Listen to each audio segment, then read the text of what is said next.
오늘은 도피성에 관한 이야기입니다. 도피하다라는 단어를 사전적으로 좀 찾아보면 그 정의가 이렇게 되어 있어요. 여러분 잘 아시듯이 도망하여 몸을 피한다라는 의미를 가지고 있고요. 또 적극적으로 나서야 할 일에서 몸을 사려서 빠져나간다라는 의미도 가지고 있습니다. 최근에 지금 있는 곳에서 도망치고 싶은 그런 마음을 가진 적 있으십니까? 수치스러운 자리, 또 때로는 스트레스가 많은 자리, 혹은 극심한 갈등과 또 피곤한 스케줄로 인해서 내가 거기서 좀 나왔으면 좋겠다, 도망치고 싶다라는 그런 사람들 있으십니까? 그 목회자들의 경우 가끔 설교 준비가 잘 안 될 때 도망치고 싶습니다. 도망가고 싶다. 어제도 그러한 마음이 잠시 올라왔는데, 쫓기는 자리, 힘들고 어려운 자리를 피하고 싶은 마음이 인간 안에 있어요. 현실을 도피하고자 하는 마음도 있겠죠. 하지만 성경에 나타난 도피성은 단순히 그런 곳이 아닙니다. 그 의미를 통해 오늘 우리에게 주시는 말씀을 좀 살펴보고자 하는데요. 세 가지 정도 나누고 싶은데, 첫 번째는 도피성에 담긴 하나님의 마음, 공의 속 은혜라고 이렇게 이야기 붙였는데요. 이스라엘 백성들이 이제 가나안 땅에 들어갔어요. 다 들어가서 땅도 다 받았습니다. 땅 정복을 마친 거죠. 분배도 마쳤으니까. 그러고 나서 주시는 첫 번째 말씀이 오늘 20장 말씀이에요. 1절 다시 보시면 여호와께서 여호수아에게 말씀하여 이르시되, 하나님이 주신 이야기예요. 인간이 요청해서 받은 이야기가 아니라 하나님이 말씀하신 거죠. 이스라엘 자손에게 말하 이르기를 내가 모세를 통하여, 이미 모세를 통해서 이전에 알려줬다는 얘기죠. 너에게 말한 도피성들을 너희를 위하여 정하여, 나를 위하여 정하는 게 아니고 너희를 위해서. 3절 부지 중에 실수로 사람을 죽인 자를 그리로 도망하게 하라. 이는 너희를 위해 피해 보복자를 피할 곳이니라. 부지 중에 알지도 못하고 실수로. 이게 민수기에 아까 봤을 때는 어떻게 되어 있나요? 악의 없이, 우연히 이런 표현을 쓰고 있죠. 그러니까 땅을 분배하고 난 뒤에 인간관계 속에서, 사회 속에서 벌어질 일들을 마치 예상하고 주시는 말씀과 같아요. 이미 출애굽기에서 모세를 통해 명령해 주셨던 말씀인데요. 고의로 살인한 것이 아니고 우연히 악의가 없이 의도치 않게 살인한 경우는 한 곳을 정해서 그 살인자를 좀 도망치게 해라 라는 말씀입니다. 이 출애굽기 말씀과 함께 도피성에 대한 이야기가 민수기 우리가 보았고, 또 신명기에도 나오거든요. 그리고 오늘 또 여호수아에도 나오잖아요. 4번이나 나온다는 얘기는 그만큼 중요하다는 의미를 가지고 있죠. 7절 8절에 보니까 6곳을 택해서 도피성을 세우게 됩니다. 잠시 지도를 보시면 산지에 주로 세우게 되는데, 왼편에 보시면 이제 가나안 땅이잖아요. 북쪽으로부터 시작하는 거죠. 납달리 지파의 땅에 있는 게데스라는 곳에 세우고요. 별표로 제가 해놨는데, 중간에 에브라임 지파의 산지인 세겜에 세우고요. 그다음 유다 지파의 산지 헤브론이 도피성 역할을 하게 됩니다. 그리고 이제 오른쪽으로 가서 요단 동편에는 남쪽으로부터 시작해요. 르우벤 지파 있는 그 평지 광야의 베셀이고, 중간에 갓 지파, 길랏 라못, 위로 올라가면 므낫세 지파의 바산 골란, 이렇게 6개를 택해서 정하게 됩니다. 그러니까 남쪽과 북쪽에 있고요. 동쪽과 서쪽에 이제 흩어져 놓았어요. 해석에 따르면 모든 12지파가 어디서든 하룻길 안에 올 수 있는 거리에 세웠다라고 되어 있어요. 왜 이렇게 도피성을 세웠을까요? 우리가 3절에 같이 읽었지만 고의가 아니라 우연히 악의가 없이 실수로 사람을 죽인 사람을 보호하기 위해서 세운 제도입니다. 당신의 복수가 광범위하게 아주 시행됐던 문화였어요. 우리가 민수기 보았지만 어떻습니까? 친자는 또다시 치는 일들이 벌어지잖아요. 누군가 가족이 살해당하면요, 친족이나 가족 중에 복수할 사람을 세웁니다. 그래서 살인자를 죽일 수 있었어요. 그래서 율법의 기본적인 원칙이기도 했습니다. 여러분 잘 아시는 이에는 이, 눈에는 눈, 또 피에는 피잖아요. 그걸 동해보복법이라고 하는데, 비슷한 이제 똑같은 걸로 내가 갚아주겠다라는 거잖아요. 그러니까 생각지도 못한 가운데 다른 사람의 생명을 해한 경우에 그 사람을 보호하기 위해서 만든 제도가 도피성 제도였어요. 성경에 나온 예는요, 이런 예가 있습니다.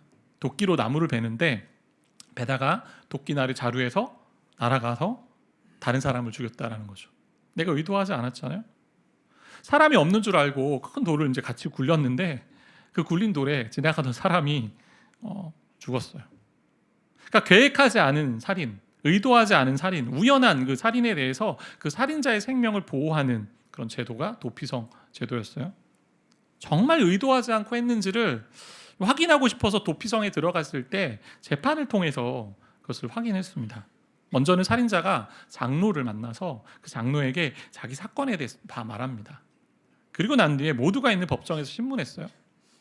이렇게 하는 가운데 살인의 의도성이 드러나면 그 사람은 복수하려고 온 피해 복수자에게 넘겨줍니다. 죽어도 되는 거죠. 근데 심의했더니 전혀 고의성이 없고 우연히 했고 악의가 없다, 그런 실수라 여기면 도피성에 다 받아들여주고요, 살게 하는 것이죠. 그러니까 오늘날로 하면 과실치사라고 할 수 있는데 과실치사도 나름 그 법적인 책임을 지는 게 있더라고요, 보면. 그러니까 그보다 더 살인자를 위한 그런 법이었다고 볼 수 있어요. 인간 사회 속에서 충분히 벌어질 수 있는 일이기 때문에 하나님 제도화하신 거죠. 땅에 들어가 사니 이제 이스라엘 백성 요청해서 만든 법이 아니에요. 분명 공의가 필요하죠. 그럼에도 예기치 못하게 벌어지는 살인에 대해서 보호장치를 하나님께서 만드신 겁니다. 인간의 약함을 잘 아시는 거죠. 저 여러분의 약함을 아는 거예요. 실수할 수 있는 인간의 모습이 있는 거죠. 우리 하나님 공의로우시죠. 공의로우세요. 근데 그 공의 안에는 은혜가 항상 같이 다닙니다. 공의와 은혜는 같이 있어요. 의도치 않게 살인한 그 사람의 상황을 보고 판단을 합니다. 그리고 다른 사람을 의도치 않게 죽여서 피를 흘린 그 사람도 반드시 피를 흘려야 된다고 말하지 않아요. 당시 이방 나라는 복수가 기본적인 원칙이잖아요. 상식입니다. 근데 이스라엘 나라는 도피성 제도를 세움으로 말미암아 하나님이 창조하신 하나님 나라는 다르다라는 것을 보여주는 거였어요. 이것이 세상 나라와 구별된 이스라엘 나라의 모습이죠. 도피성 제도 안에 하나님의 자비와 하나님의 은혜가 들어있는 거죠. 사람은 자기가 당했다라는 표현을 정말 많이 쓰잖아요. 내가 피해를 봤다라고 표현하고. 그럼 마음에 이제 복수심이 좀 생겨요. 어떻게 복수해 줄까? 우리가 주로 많이 경험하는 것은 음식점이나 배달을 시켰을 때 내가 생각한 것보다 좀 서비스를 덜 받았거나 아니면 음식의 맛이 별로 안 좋거나 하면 뭔가 이걸 남기고 싶어하는 인간의 그런 마음들이 있는 거죠. 욕구들이. 소심한 복수를 해보기도 하는 거죠. 다시는 내가 그 집을 안 가겠다, 이런 표현을 쓰는 거고. 여론몰이도 합니다. 그리고 그 사람을, 그 가게를 좀 이상한 그 가게로 만드는 거죠. 내가 거기 갔는데 절대 가지 마, 그런 표현들을 쓰겠죠. 가짜 뉴스도 만들어냅니다. 소문을 계속 만들어내니. 근데 당시에는요, 피해 복수가 가능한 세상이었기 때문에 이렇게 하지 않고요, 그냥 무조건 죽였어야 됐어요. 그러니까 서로 죽이다 보면 피만 남는 거죠. 복수 혈전으로 인해서 결투와 살인으로 난무한 세상이 되는 상황이었어요. 그래서 하나님은 인간의 죄성을 알고요, 은혜의 장치를 만드신 게 도피성 제도예요.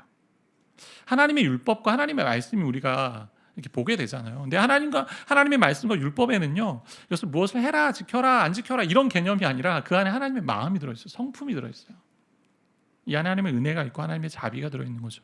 한 영혼을, 한 인권을 보호하고자 하는 장치로서 하나님 그 마음을 드러내신 거예요. 그리고 끊임없는 복수를 막으시는 하나님의 자비가 들어있다라는 겁니다. 그래서 우리는 이 도피성 안에서 하나님 마음을 봐야 돼요. 하나님 마음. 그런 은혜의 모습이 가장 극명하게 드러난 자리가 우리 예수 그리스도잖아요. 두 번째 얘기가 더 나은 도피성인 우리 예수님. 도피성에 들어간 우발적 살인자, 우연히 이제 살인한 그 사람이 머무는 기간을 이렇게 설명합니다. 우리 20장 6절 말씀인데 우리 함께 읽어보겠습니다. 살인자는 회중 앞에 서서 재판을 받기까지 또는 그 후에 살인자는 그 성읍 곧 자기가 도망하여 나온 자기 성읍 자기 집으로 돌아갈지니라 하라 하시니라. 재판을 받고 대제사장이 죽기까지 머물게 됩니다. 그 후에 자유인이 되어서 자기 집으로 돌아가게 되었어요. 대제사장이 죽고 새로운 대제사장이 세워지면 시대가 바뀌잖아요. 시대가 바뀔 때 사면이 많이 일어납니다. 대통령이 새로 취임하면 그런 일들이 많이 벌어지잖아요. 그런 아마 이야기인 것 같고, 그리고 대제사장의 죽음이 살인에 대한 어떤 의식적인 정화기간이 끝났다라는 것을 좀 보여주는 것처럼 보여요. 그럼에도 대제사장의 죽음과 이 살인자의 자유함에 어떤 연결고리를 찾아볼 수는 없어요. 이 안에서 설명하지 않고 있어요. 이 본문에 자세히. 그럼에도 우리가 성경을 전체적으로 좀 볼 때 이 부분은 우리 예수님과 연관된 것으로 볼 수 있죠. 우리 영원한 대제사장이 예수님이라고 성경은 이야기하고 있고, 알지 못하고 살인한 자의 생명과 대제사장의 죽음이 연결되어 있다는 얘기는 영원한 대제사장이신 예수님과 그 예수님의 죽음과 저와 여러분의 자유함이 연결되어 있다라는 그림을 보여주는 모형이라고 할 수 있습니다. 그래서 예수가 우리 인생에 영원한 도피성이 되시는 거예요. 이런 그림이 히브리서에 잘 나타나고 있는데, 히브리서를 기록하면서 아마 이 도피성을 떠올린 것 같아요. 히브리서 6장 18절 말씀 보니까 이는 하나님이 거짓말을 하실 수 없는 이 두 가지 변하지 못할 사실로 말미암아, 함께 읽어볼까요? 앞에 있는 소망을 얻으려고 피난처를 찾은 우리에게 큰 안위를 받게 하려 하심이라. 산지에 주로 도피성이 세워져 있었는데 그 위에 있는 꼭대기를 보면서 내가 저기로 가면 살 수 있어 라는 앞에 있는 그 소망을 가지고 달려간 인생의 모습을 보여주고 있다는 거죠. 그런데 여호수아서에서 제정한 이 도피성 제도와 우리 예수님하고는 좀 다른 부분이 있죠. 자, 6개의 도피성은요, 우발적 살인, 우연한 살인을 저지른 범죄자를 향한 보호의 땅이었습니다. 다시 말해 과실치사로 인해서 그의 범죄의 상황을 고려한 후에 잘 보고 이제 완전한 자유를 좀 허락해 주는 부분이었는데요. 그런데 저와 여러분은 의도치 않게 살인한 우발적 살인자가 아니고 우리는 고의적인, 고의로 살인한, 고의로 하나님을 반역한 죄인이라는 사실이죠. 우린 범죄자고 살인자입니다. 그러니까 하나님이 창조 세계 가운데 자신의 신성을 통해서 자신을 다 드러내셨고 말씀을 통해서 나타내셨음에도 불구하고 내가 하나님 모른다 했고 하나님으로부터 떨어지내고 분리되어서 살았던 아담과 하와의 후손으로서 우리 동일하게 하나님 떠난 죄인이었다라는 거죠. 예수 그리스도를 십자가에 못 박은 죄인이, 장본인이 저와 여러분입니다. 완전히 타락한 존재죠. 이런 죄 많은 인간이 죄의 형벌로 고통당하고 있을 때에 그리스도를 믿고 그분께 나아가기만 하면 누구든지 의롭게 해주신다라는 하나님의 구원 계획이 더 나은 도피성이신 예수님 안에 들어있다라는 거예요. 그러니까 십자가에서 죽으심으로 모든 믿는 자를 대속하신 이 죽음이 우리에게 선물이 되었다라는 거죠. 자유를 주었으니. 그런 모습을 상징적으로 보여주는 이 제도의 모습이 도피성입니다. 여기 시편에 있는 고백처럼 여호와가 우리의 피난처가 되시고 그리고 힘이 되시고 환난 중에 만난 큰 도움이다라고 표현하는 거죠. 그럼 더 이상 그리스도 예수 안에 정죄함이 없는 거예요. 그 우리의 모습이죠. 그래서 바울이 자주 표현합니다. 어떻게 표현하냐면 그리스도 안에서라는 표현을 많이 써요.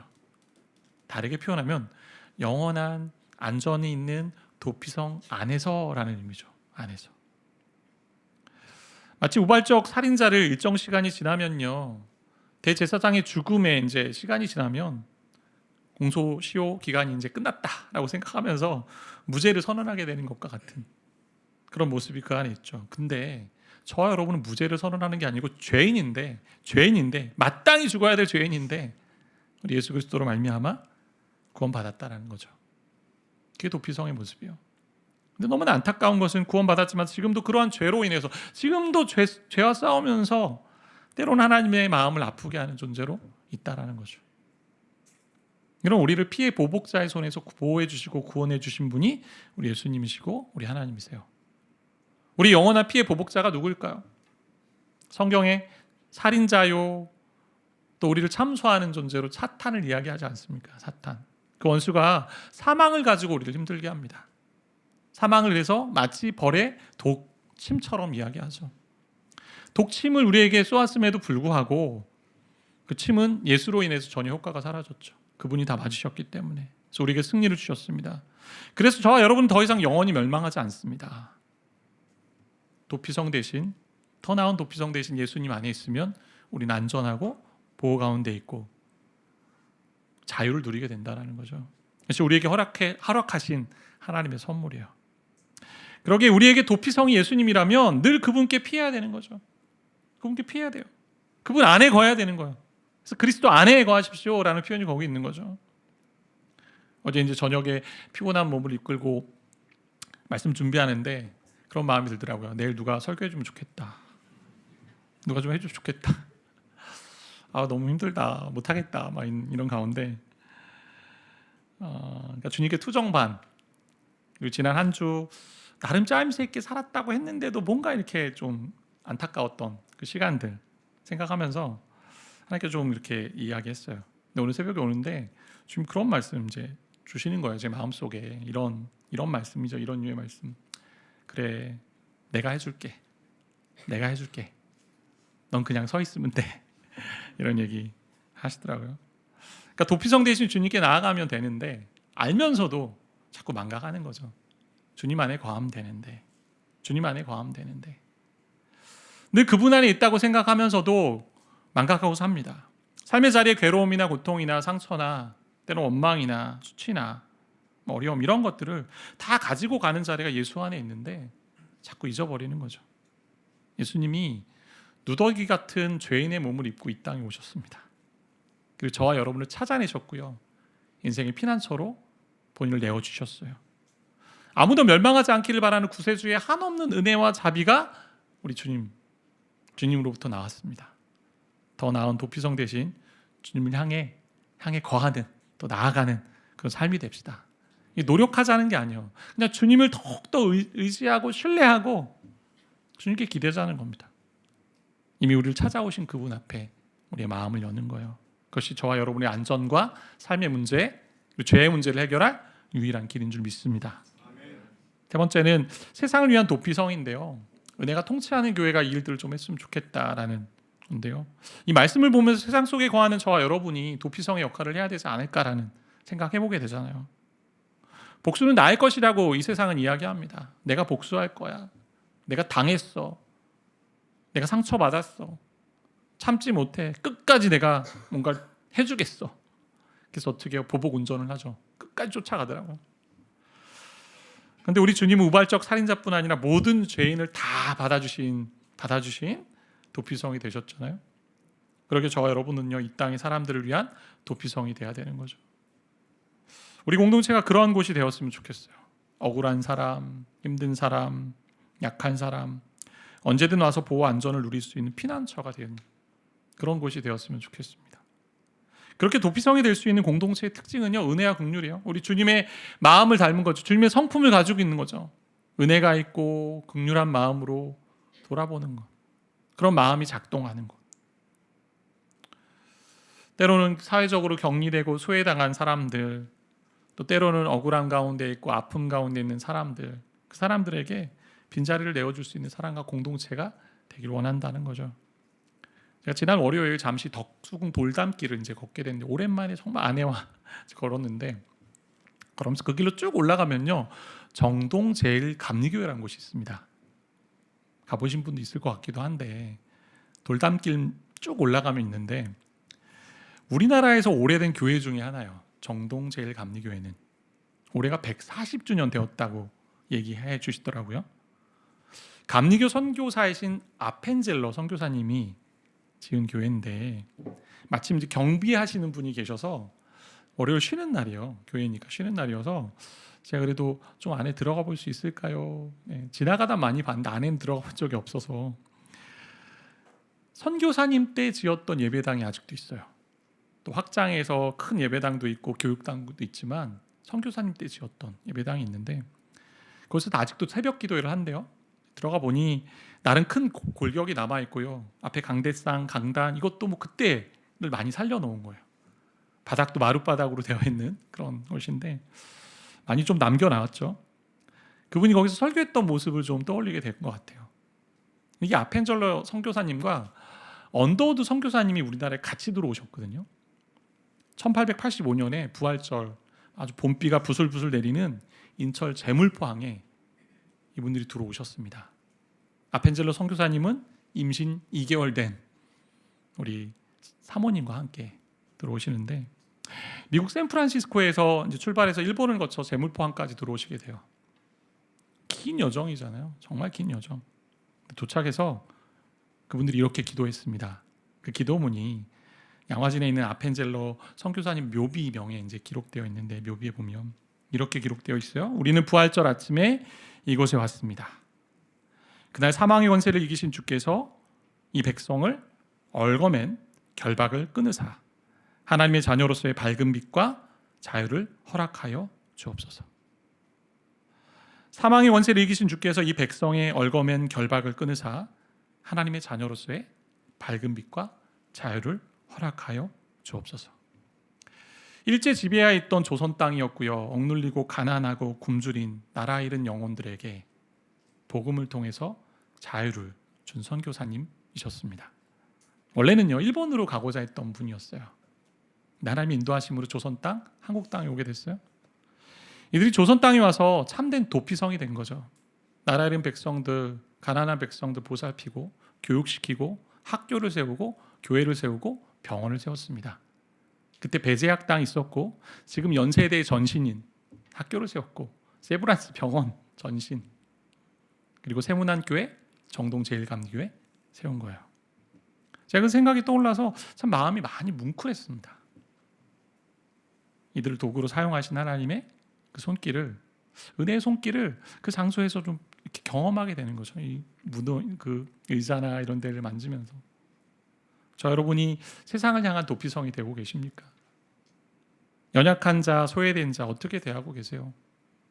아직도 주님을 모르는 자, 또 죄악 가운데 있는 자 어떻게 생각하고 계십니까? 우리 공동체에도 있어요. 아직 신앙의 길을 찾아가는 사람이 있고요. 아직도 또 막 이제 예수 믿고 걸어가는 분들 계시고요. 아직도 탐구하는 분들 계십니다. 아직도 이 신앙이 뭔지를 좀 헷갈려 하시면서 공동체 안에 잘 적응하지 못하는 사람들 등 여러 사람들 있죠. 근데 그들을 향한 주님의 마음을 우리가 품어야 된다는 거죠. 우리가 또 교회가 도피성과 또 피난처, 안전한 장소, 보호의 장소의 역할을 감당해야 돼요. 이것이 하나님이 교회를 향한 비전이에요. 저 여러분을 향한 비전이고. 그래서 세상과 동일한 가치로 살면 안 되죠. 그러면 복수열전이에요. 내가 당했으니 너도 당해봐라. 내가 맞았으니 너도 맞아봐라. 이런 마음으로 산다면 이 세상은요, 너무나 험난한 세상이 되겠죠. 아직도 십자가를 모르는 이야기가 되는 거죠. 그래서 저도 계속 하나님의 은혜를 구합니다. 이 싸움을 엄청 싸우고 있어요. 그런데 예수님께 약자가 뭐 고아와 과부와 나그네와 그리고 억눌린 자, 가난한 자, 또 병자, 뭐 이런 사람들이 있잖아요. 예수님에게 약자. 뭐 자기도 알지 못하면서 범죄한, 뭐 부지 중에 범죄한, 살인한 그 사람도 약자인데, 제가 지난주 말씀을 보면서 예수님이 하는 사역마다 또 다른 이제 약자들이 있는 거죠. 예수님이 하는 사역마다 사사건건 시비를 걸고 시험하고 비난했던 바리새인과 서기관들도 약자였어요. 예수님이 그들을 도피성에서 내가 너희를 도피성으로 들어오는 걸 막겠다 하신 적이 없으세요. 언제든 들어오길 원했고 내 안으로 오길 원했던 그런 마음이 있으셨습니다. 그래서 우리 주변에 품어야 될 사람들이 있죠. 정말 많이 있습니다. 내가 힘들어하고 어려워하고 까다로운 사람들 늘 있잖아요. 늘 있어요. 그 사람들을 도피성으로 불러야 하는 사람들이죠. 왜냐하면 우리 주님이 원수된 저와 여러분을 품어주셨기 때문에, 그리고 주님이 고난 보시고 또 참 육체적으로 힘든 그 시간 십자가 고난을 당하셨음에도 십자가상에서 이렇게 말씀하셨기 때문에, 누가복음 23장 34절에 이렇게 기록되어 있는데요. 이 예수께서 이르시되 아버지 저들을 사하여 주옵소서 자기들이 하는 것을 알지 못함이니이다. 의도를 가지고 예수님을 시험하고 그리고 죽임에 내몰았던 그들을 알지 못해서 한 겁니다 라고 여겨주셨어요. 그 사람의 사연을 다 모른 채 날카롭게 지적만 하고 있진 않은지, 또 비난만 하고 있진 않은지, 정죄만 하는 세상 가운데 그리고 살고 있는 건 아닌지, 정말 안전과 보호를 누릴 수 있는 곳이요, 예수 안의 은혜를 경험한 진정한 도피성 대신 예수 안에 거하는 사람이 그것들을 전할 수 있다라는 거죠. 그래서 예수처럼 받아내는 곳이라는 사실을 우리는 전해야 됩니다. 은혜의 모습을 증거하는 거죠. 도피성 제도에서 하나님의 모습을 한 가지 더 본다면 그 사람의 행동 이전에 마음과 동기를 보시는 분이에요. 마음과 동기. 어떠한 마음으로 행동하고 말하고 있는지를 우리 예수님은 너무나 보고 계십니다.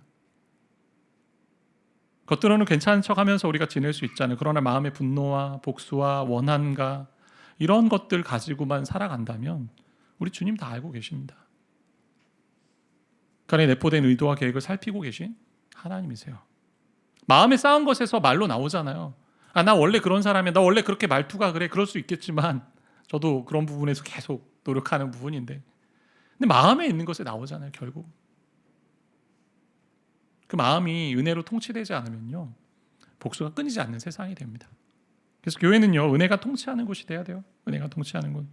성도는 은혜의 사람이 돼야 되는 것이고, 제가 요즘 많이 떠올리고 많이 기도하는 것이 뭐냐면, 기도 제목이 뭐 주보에도 써놓았는데 잘 보셨는지 모르겠지만, 은혜의 각성이 있으면 좋겠다라는 것과 은혜의 수위가 올라가면 좋겠다라는 것. 저도 이제 저 자신을 보아도 은혜가 없으면 안 되는 인생이라는 걸 날마다 깨닫거든요. 그래서 기도할 때마다 하나님 저에게 은혜를 주십시오가 첫 번째 기도 제목이요. 목회해 오면서 여러 사람들을 만나게 되는데, 참 귀한 분도 만나고 좋은 분들도 많이 만나는데, 때로는 참 불평을 습관적으로 하는 분들 만날 때가 있어요. 종종 만나요. 종종 만나는데, 그럼 아내가 이제 그런 말 해요.